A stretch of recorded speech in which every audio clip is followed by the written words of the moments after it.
going on, Irish fans? Welcome back to Breaking Down Braves Boys podcast. This is going to be game preview for tomorrow's game against Miami. Pretty big game. They're probably going to need to get out of this one with a win in order to make the tournament.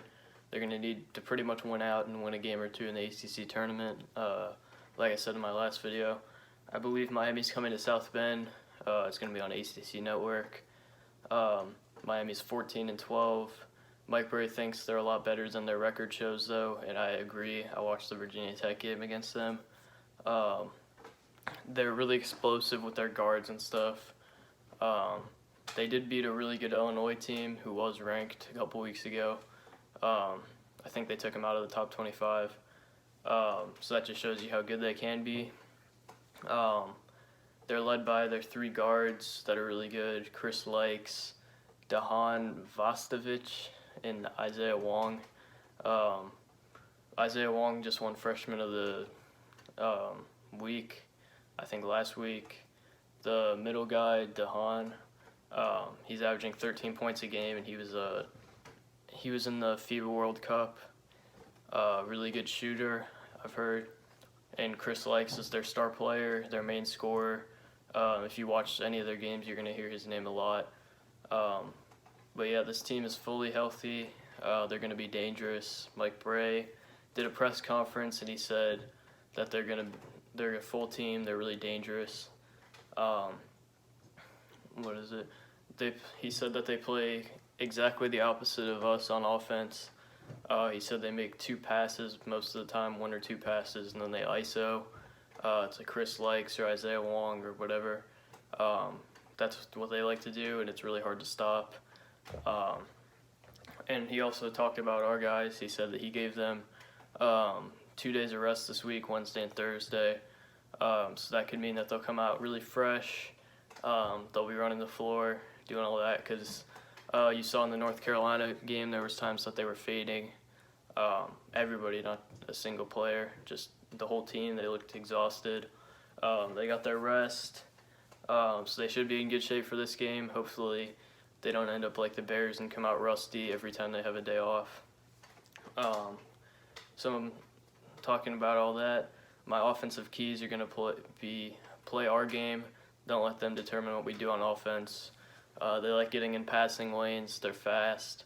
But if we swing the ball like we have been doing and hit threes, we can beat any team in the nation. And then two, get our guards involved.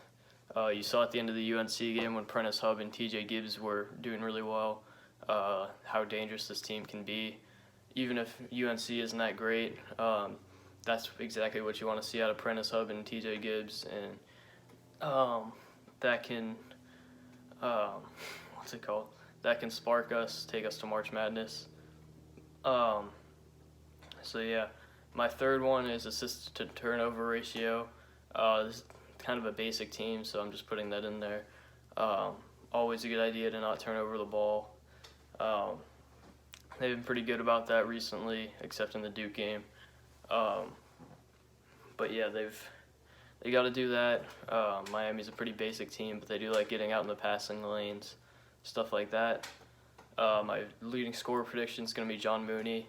They don't really, I don't know, they're pretty much a team that's carried by their guards.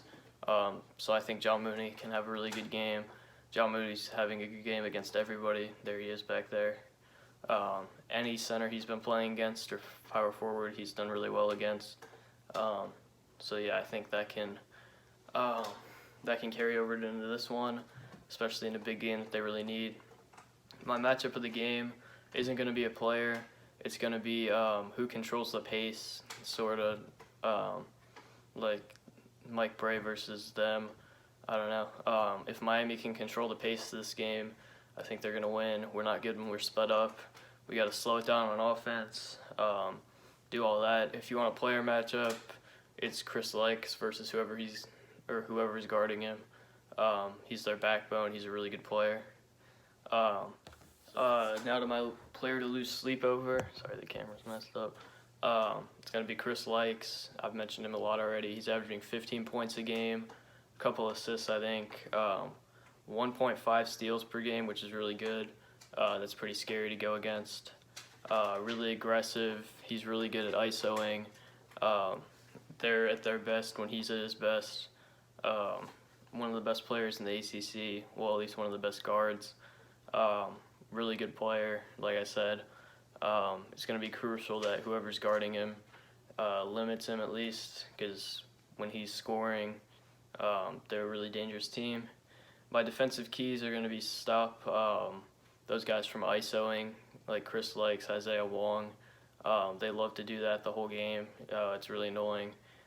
We saw against Syracuse that we weren't very good against the ISO for Elijah Hughes. So we got to control that. These guys are guards instead of small forward / power forward like Hughes. So it might be a little easier, but there's two of them, so it's going to be really tough. My second one is rebound, and that's all I have. They're not a great rebounding team. Their highest averaging rebounder is 6 rebounds a game. That's not very good. We got John Mooney averaging double-digit rebounds, so we should be able to control the glass. Yeah, my final score prediction is going to be 75-71 us. I think they come out after a week of rest, fresh. Miami, Mike Brady talks them up. I don't think they're that great. As long as we can control the tempo, get rebounds, do stuff like that, this is going to be a high-scoring game. You know those guards are going to get their points if they're ISOing. Both are really good off the dribble. But I think at home, with a week off and coming off that huge win against UNC, I think we're in pretty good shape. I don't know if the season's over if we lose this game, but it looks very bleak if we lose it. Probably be in the NIT. So yeah, thank you guys for watching. Go Irish. Let's beat the Hurricanes. Peace.